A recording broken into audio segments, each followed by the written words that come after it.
നമുക്കെല്ലാവർക്കും പരിചയമുള്ളൊരു കഥാപാത്രമാണ് തളത്തിൽ ദിനേശൻ. സത്യത്തിൽ എന്താണ് ഇദ്ദേഹത്തിന്റെ അസുഖം? ഗൗരവമേറിയ മനോരോഗങ്ങളിൽ ഒന്നാണ് സംശയരോഗം അഥവാ ഡെലൂഷണൽ ഡിസോർഡർ. സംശയരോഗത്തിന്റെ ലക്ഷണങ്ങൾ മറ്റു പല മാനസിക രോഗങ്ങളിലും കാണാറുണ്ട്. എന്നാൽ സംശയങ്ങൾ മാത്രമുണ്ടാകുന്ന ഒരു മാനസിക രോഗമാണ് ഡെലൂഷണൽ ഡിസോർഡർ.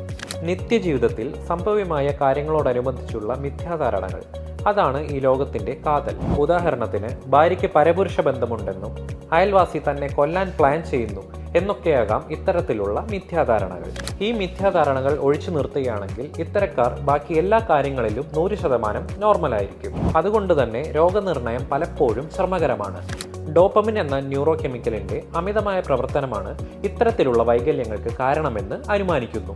ആത്മഹത്യ, കൊലപാതകം, വിവാഹമോചനം, ദാമ്പത്യകലഹം എന്നിവയെല്ലാം ഈ മനോരോഗത്തിന്റെ പ്രത്യാഘാതങ്ങളാണ്. ശരിയായ ചികിത്സ ലഭിക്കുകയാണെങ്കിൽ ഏതാണ്ട് 50% പേർ പൂർണ്ണമായി സുഖം പ്രാപിക്കുകയും 10% പേർ ഭാഗികമായി സുഖം പ്രാപിക്കുകയും ചെയ്യും.